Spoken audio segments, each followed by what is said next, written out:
Je m'appelle Jason Miller et je travaille comme ouvrier dans une petite usine. J'ai commencé à travailler juste après avoir obtenu mon diplôme de fin d'études secondaires, sans aucune qualification formelle. Je n'ai jamais pu me permettre de quitter mon emploi, même si le salaire était très bas. Bien que nous ne soyons qu'au milieu du mois, je n'ai qu'un seul billet de $100 dans mon portefeuille. J'avais environ $500 à la banque, je pensais donc que je me débrouillerais. Soudain, j'ai remarqué une jeune fille débraillée devant moi. Elle portait un uniforme de lycéenne, mais il était clair que ce n'était pas celui d'une école voisine. Malgré le froid, elle ne portait pas de manteau, ses genoux étaient éraflés et ses vêtements étaient en désordre. Je n'ai pas pu m'empêcher d'être curieux de savoir ce qui n'allait pas chez cette fille, et je me suis arrêté pour la regarder. Je me suis demandé pourquoi elle était assise là à cette heure. Peut-être se sentait-elle mal. Elle se frottait les jambes et les mains pour se réchauffer. De temps en temps, elle respirait sur ses mains pour réchauffer le bout de ses doigts gelés. Si je la laisse, elle risque d'avoir des ennuis. Alors, que dois-je faire? J'ai décidé d'aller dans un café voisin, j'ai acheté des boissons chaudes et des beignets, et j'ai marché jusqu'à elle. En m'approchant, la fille semblait nerveuse, comme si elle avait peur. Et, bonsoir, n'ayez pas peur. Je ne vous ferai aucun mal. J'ai remarqué que tu avais l'air d'avoir froid, alors j'ai voulu t'aider. Voulez-vous ceci? Je lui ai offert un thé au citron fraîchement acheté. Elle a pris le thé au citron en hésitant et l'a porté à sa joue. Pour vous réchauffer, vous n'avez pas faim? Avoir faim peut vous donner encore plus froid. Tu veux manger ça? Ne sachant pas ce que les adolescents aiment, j'ai choisi au hasard un beignet. Je me demandais si elle l'accepterait. Mais la jeune fille a dit d'une petite voix merci et l'a pris. Tu ne rentres pas chez toi? Elle a secoué la tête, mais n'a rien dit. Se pourrait-il qu'elle se soit enfuie de chez elle? Je l'ai pensé, mais j'ai eu peur de trop m'impliquer. Je ne savais pas quoi faire. Puis, le vent a fait voler sa jupe. J'ai été frappé par la vue de ses jambes, couvertes de blessures douloureuses.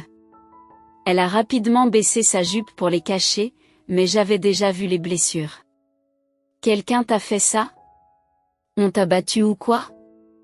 J'ai demandé, mais elle s'est raidie et ne semblait pas vouloir parler. D'accord, désolé, il y a des choses dont tu ne veux pas parler, n'est-ce pas? Ce n'est pas grave. Tu n'es pas obligé de parler si tu ne veux pas. Mais si tu restes ici, tu pourrais te faire attraper par de mauvaises personnes. Et si tu rentrais chez toi? Suggérai-je gentiment. Non, je pensais aller chez mon père, mais c'est loin, a-t-elle répondu d'une petite voix. Chez son père. Cela signifiait qu'elle était actuellement avec sa mère. Je ne savais pas ce qui lui était arrivé, mais la situation n'avait pas l'air de se résoudre facilement. Pourquoi n'appelles-tu pas ton père? Peut-être qu'il peut venir te chercher.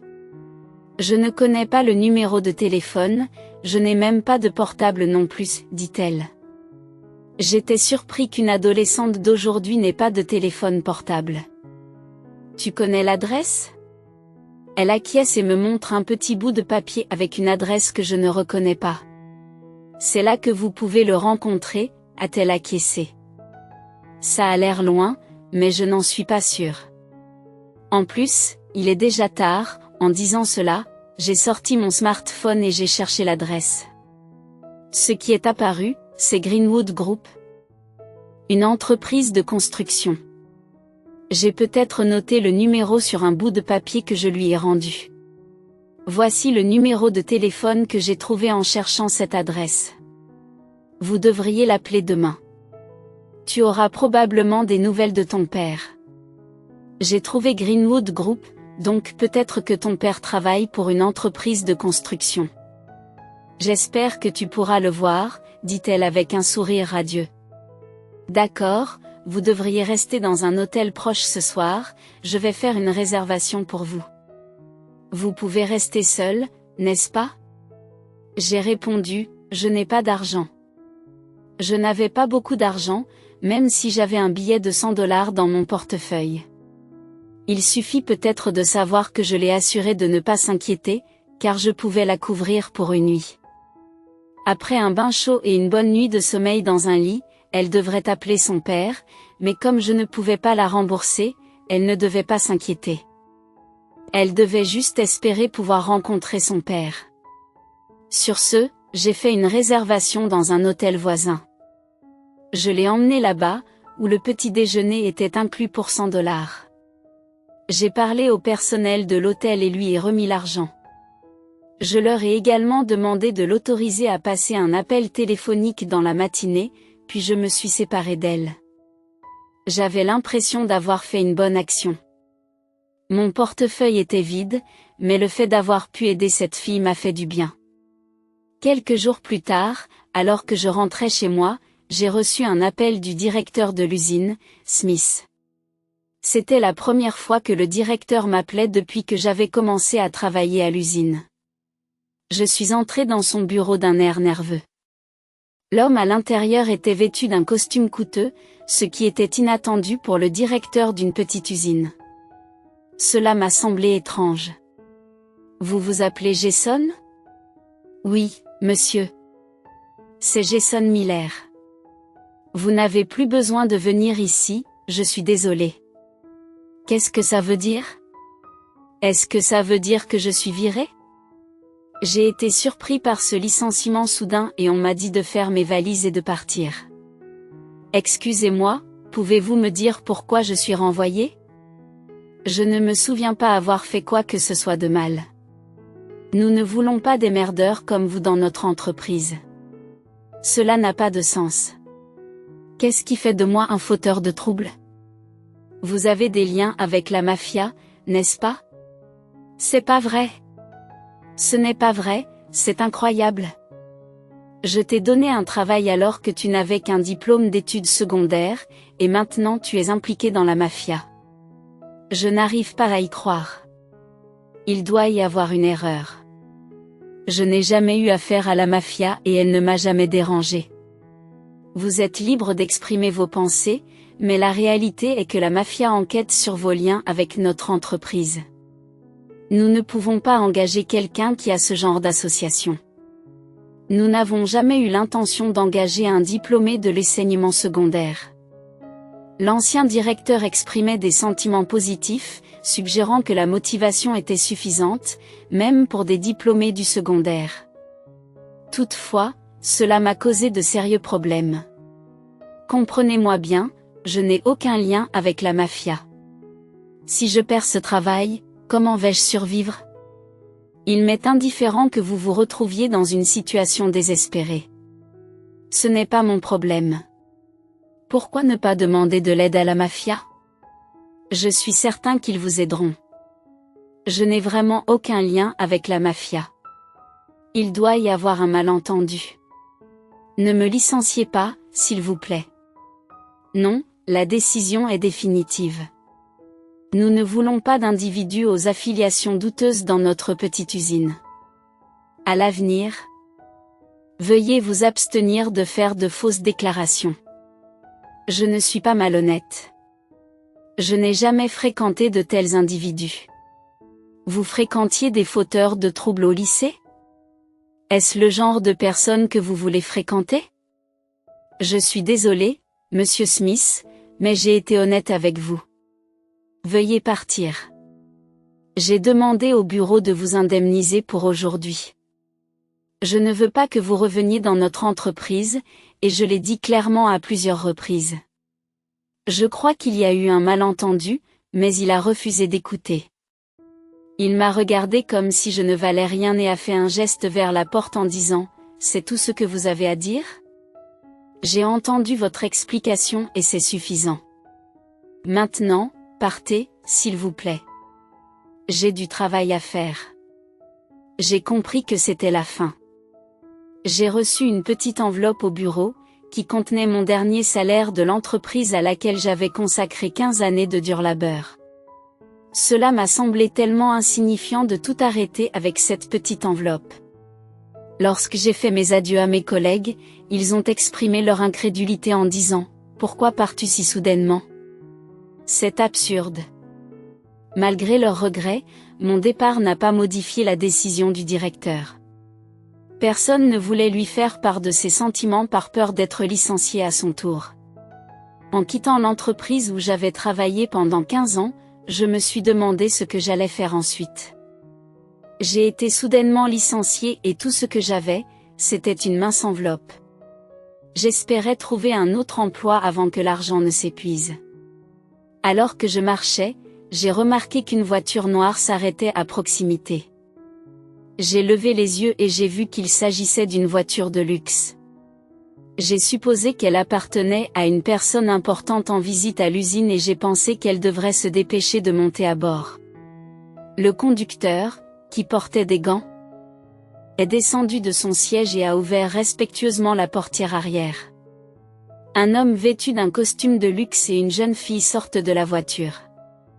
L'homme a demandé à la fille si la personne qu'il rencontrait était la bonne, et la fille a hoché la tête en signe de confirmation. En la voyant hocher la tête, je me suis exclamé « Oh, tu es la fille de tout à l'heure. Tu as donc rencontré ton père. C'est merveilleux. Je suis vraiment contente que tu aies pu le rencontrer en toute sécurité, malgré mes récents chagrins. » Je lui ai parlé, elle a souri et m'a serré dans ses bras en disant « Grâce à vous, ma fille a pu venir me voir en toute sécurité. Merci. Vous êtes son père, c'est formidable. » Je m'inquiétais pour elle, mais je n'avais aucun moyen de vous contacter après cela, ai-je dit. Au fait, vous quittez l'entreprise si tôt. Tu as un endroit où aller? Oh oui, quelque chose comme ça, ai-je forcé un rire sec. Il était hors de question que je dise à quelqu'un que je venais de rencontrer que je venais d'être licencié, surtout pas à quelqu'un qui est probablement le président de l'entreprise. Je l'ai reconnu comme tel à cause de sa voiture de luxe et de son apparence bien habillée. Je ne devrais pas parler à quelqu'un comme lui. Si vous n'êtes pas pressé, j'aimerais vous témoigner ma reconnaissance. C'est bientôt l'heure du déjeuner, que diriez-vous d'un repas? Non, merci. C'est trop. Je ne pourrais pas accepter votre gratitude pour quelque chose que je devrais naturellement faire, ai-je répondu. Allez, viens. Ne sois pas comme ça. Si vous avez d'autres projets, je n'insisterai pas, mais si vous êtes libre, pourriez-vous vous joindre à moi? Je ne me sentirais pas bien de vous laisser partir sans vous remercier comme il se doit. Après tout, vous avez sauvé ma fille, et un simple remerciement ne suffit pas. J'ai d'abord refusé parce qu'il n'y avait vraiment aucun endroit où un homme récemment licencié comme moi pouvait se trouver. Cependant, dans un tel état, la recherche d'un autre emploi n'était pas une bonne idée. C'est pourquoi j'ai dit, si vous insistez, j'accepte votre offre et j'ai décidé d'accepter. Je suis monté dans la voiture et on m'a emmené dans un restaurant haut de gamme. Je suis désolé pour ma tenue. Je ne m'attendais pas à manger dans un restaurant haut de gamme, car j'étais en tenue de travail. Je pensais que nous allions dans un endroit plus décontracté, comme un restaurant. Cependant, l'homme m'a rassuré et m'a encouragé à continuer. Il semblait être un client régulier, car l'hôtesse n'a pas fait d'histoire et m'a même souri. L'atmosphère du salon privé était extrêmement luxueuse et extraordinaire. Au début, je me suis senti un peu mal à l'aise dans un endroit aussi prestigieux, surtout en tant que diplômé de l'enseignement secondaire. Cependant, lorsque les boissons ont commencé à couler, mes sentiments ont commencé à changer. Le sourire de la jeune fille et la conversation entre le père et la fille m'ont réchauffé le cœur. Les boissons raffinées et la nourriture luxueuse m'ont donné l'impression que ce pourrait être le premier et le dernier repas extravagant de ma vie. J'étais en train de savourer mon repas lorsque l'homme a finalement révélé son identité. Il a admis qu'il aurait dû se présenter plus tôt, mais c'est sa nature. Il m'a ensuite tendu une carte de visite qui l'identifiait comme un membre de la famille Greenwood. J'ai immédiatement pensé, oh mon Dieu, il fait partie de la mafia. Je me suis rapidement excusé pour ma réaction. L'homme m'a rassuré en me disant que son appartenance à la mafia ne le définissait pas. Il m'a remercié de l'avoir aidé à retrouver sa fille. Il m'a expliqué que la présence de sa fille au restaurant ce jour-là était due au remariage de sa mère et au déménagement qui s'en est suivi. Son nouveau mari était le vice-président d'une petite usine. Cependant, après le décès de sa mère, la situation a changé pour le pire pour sa fille. Le président de l'usine, qui avait été bienveillant à l'égard de sa fille, est lui aussi décédé. Le vice-président a alors succédé au président, et sa fille n'a plus été bien traitée. J'ai demandé si cela pouvait être la raison de ses jambes meurtries. Oui, c'est exact. Elle a été blessée à un endroit invisible, notamment dans le dos. C'était vraiment horrible, je ne peux même pas imaginer à quel point cela a dû faire mal. Sa mère lui a donné un collier spécial avant de mourir, et lui a dit que si elle se retrouvait en difficulté, elle devrait l'ouvrir pour obtenir de l'aide. C'était le message, pas quelque chose d'écrit. Malheureusement, une erreur a été commise en ne mentionnant pas de numéro de téléphone.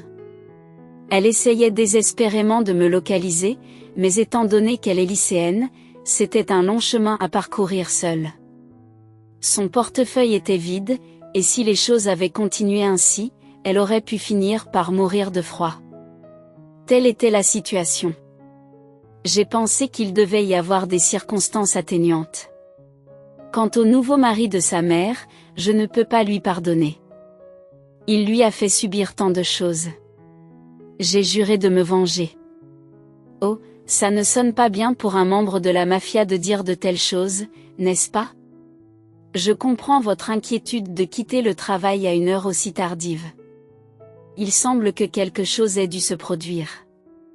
Il est étrange que je partage cela avec quelqu'un que je viens de rencontrer, surtout avec mon patron, mais j'ai été licencié à l'instant même.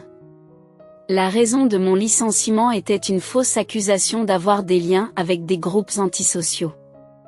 Je n'ai aucune idée de la manière dont cela s'est produit, car c'était totalement inattendu. J'en ai été soudainement informé et j'ai été rapidement licencié. Cependant, la situation a pris une autre tournure lorsque le patron a appelé un cadre et a eu une conversation à voix basse avec lui. Il s'est ensuite exclamé « Idiot !» et s'est tourné vers moi pour s'excuser du malentendu. Il m'a expliqué qu'il s'agissait d'une erreur de leur part, car ils avaient demandé à leur équipe de prendre de mes nouvelles pour exprimer leur gratitude. Malheureusement, lors du contrôle, le nom de notre organisation a été mentionné au téléphone, ce qui a donné lieu au malentendu sur mon implication dans des groupes antisociaux. Il s'avère donc que l'accusation portée contre moi était un véritable coup monté. Je suis vraiment désolé, laissez-moi arranger les choses. Je parlerai au directeur demain, j'expliquerai le malentendu et tout devrait s'arranger. Je vais bien. Ça ne va pas. Vous devez avoir des ennuis, n'est-ce pas?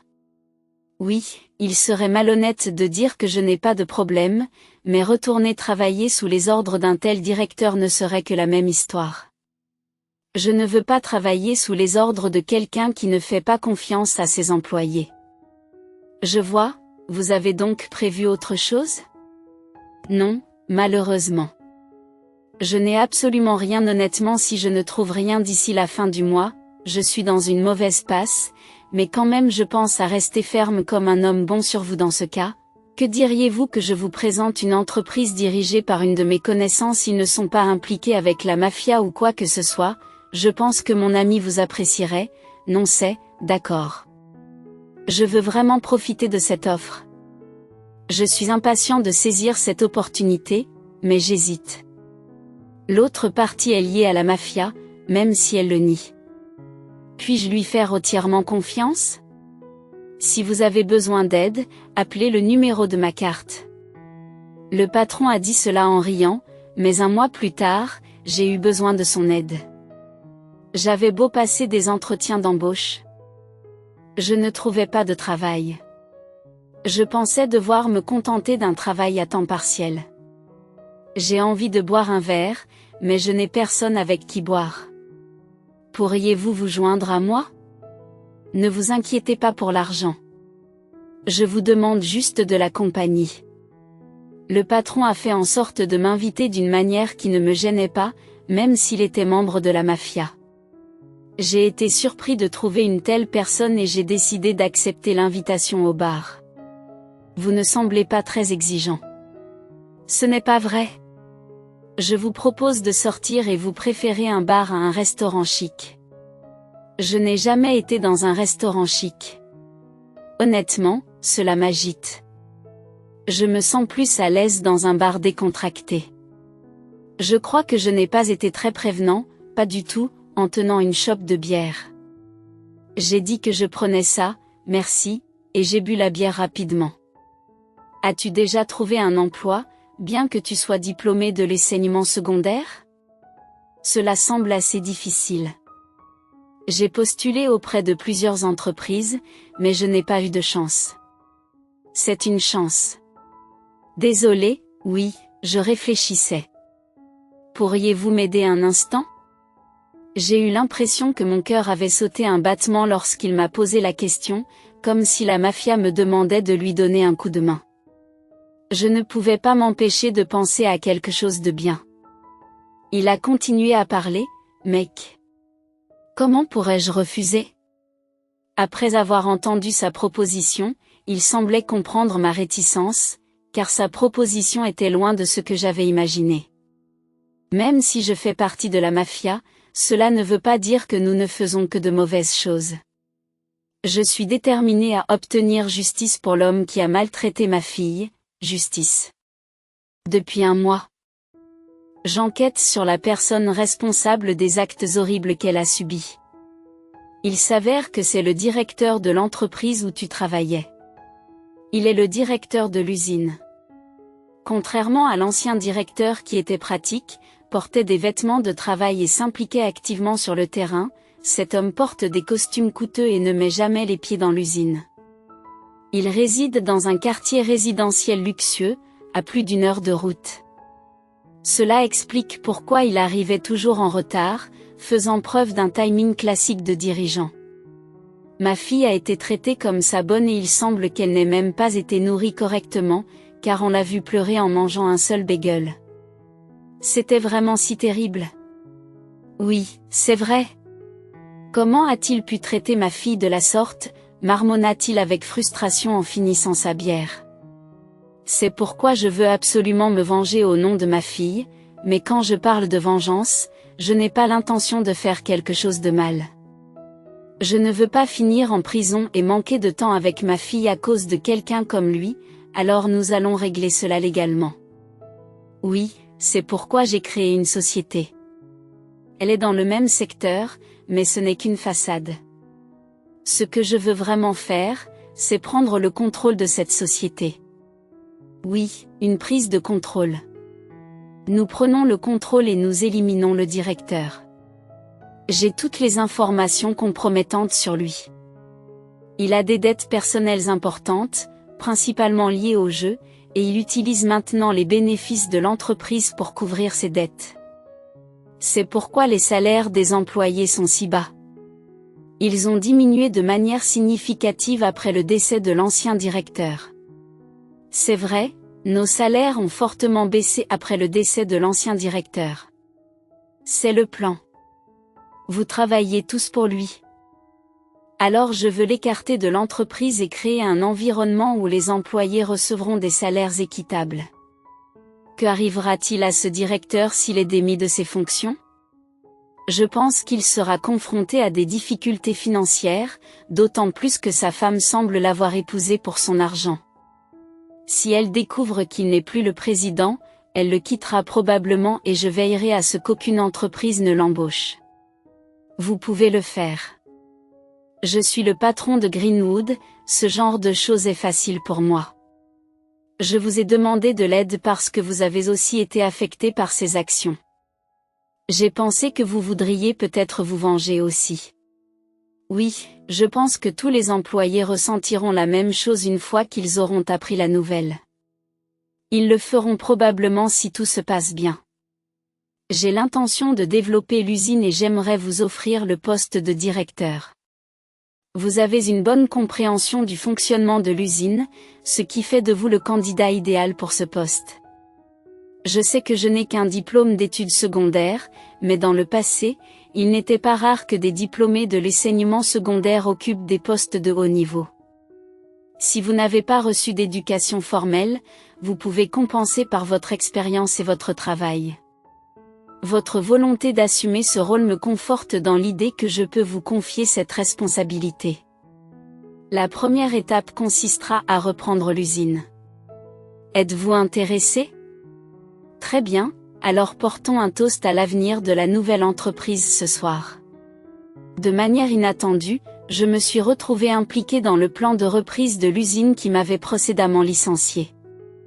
Après un mois d'enquête approfondie, nous avons décidé de causer des dommages financiers importants à l'usine par le biais de notre plan de reprise. Cela fait longtemps, Monsieur Smith. Nous sommes-nous déjà rencontrés? Je suis Jason Miller, un diplômé du lycée qui travaillait pour vous. J'ai été renvoyé à tort pour avoir prétendument des liens avec la mafia. Non, c'était juste Greenwood qui vérifiait. Vous m'avez viré parce que j'étais diplômé du lycée, c'est ça? Eh bien, ce n'était pas exactement comme ça, mais ce n'est pas grave. Grâce à cette expérience, j'ai pu trouver un emploi dans mon entreprise actuelle dans de bonnes conditions. Je ne suis pas rancunier. Au contraire, j'ai une offre intéressante à vous faire. Vous voulez dire que vous voulez faire des affaires avec nous? Oui, vos produits sont excellents. Je le sais pour avoir travaillé ici pendant des années. C'est pourquoi je veux conclure un contrat de 5 millions de dollars. Oui, j'aimerais que vous livriez cette quantité de marchandises dans un délai de 2 semaines. Une fois la livraison confirmée, nous transférerons les 5 millions de dollars. Ce serait appréciable. Acceptez-vous ce contrat? Naturellement, j'ai posé le contrat sur la table et lui ai demandé de le signer sans en lire le contenu. Il s'est réjoui de la mention des 5 millions de dollars et a signé, tout en étant conscient du manque de compétences administratives du gestionnaire. Je m'y attendais, mais il était tout de même amusant de voir comment un chef d'entreprise se comportait une fois le contrat signé. Il a poussé les employés à bout, exigeant d'eux qu'ils travaillent sans relâche. Alors que les marchandises étaient produites, un problème s'est posé au moment de la livraison. Aucune entreprise de livraison n'a accepté le travail. En effet, Greenwood était intervenu. Désespéré, Smith chercha lui-même un transporteur. C'est alors qu'arrive un camion conduit par un membre de Greenwood. Les marchandises sont chargées et des dizaines de camions se mettent en route, mais ils s'arrêtent en cours de route pour diverses raisons, tels que des dysfonctionnements du véhicule. Finalement, les marchandises ne sont pas arrivées dans les délais. J'ai immédiatement contacté Smith et je suis retourné à l'usine. La livraison n'est pas arrivée à temps, ce qui a entraîné une perte financière importante pour notre entreprise. Cela constitue une violation du contrat. Nous avons suivi toutes les procédures d'expédition décrites dans le contrat.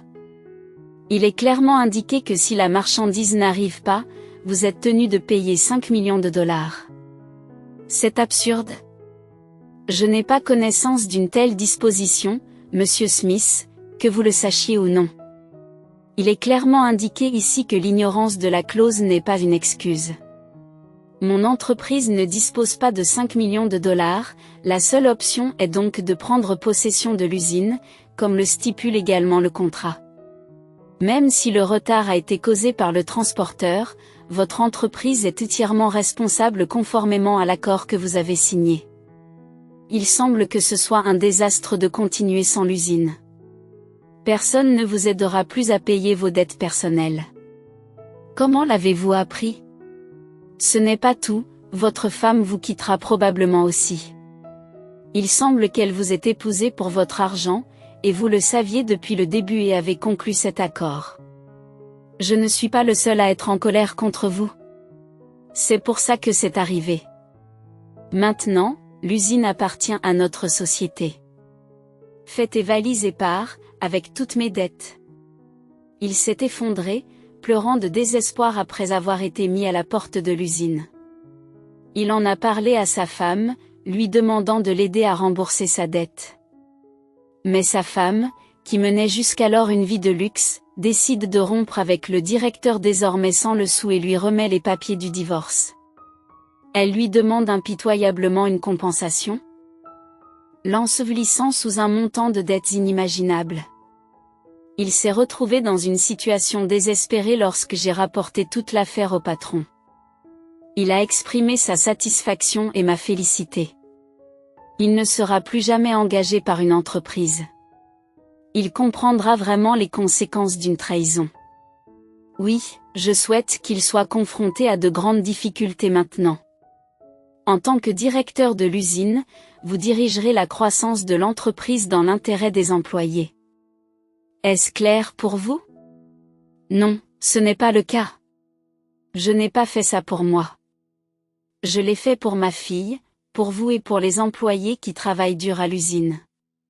Alors, veillez à ce que les employés soient satisfaits. Vous comprenez? Oui, monsieur. Compris. J'ai donc repris mon rôle de directeur de l'usine et mes anciens collègues ont été ravis de me retrouver. Je vous remercie tous d'être restés. Efforçons-nous de développer l'usine et de veiller à ce que chacun reçoive un salaire équitable. Cette usine nous appartient à tous. C'est ce que je leur ai assuré lors de mon discours inaugural. Mes collègues m'ont applaudi et m'ont souhaité la bienvenue.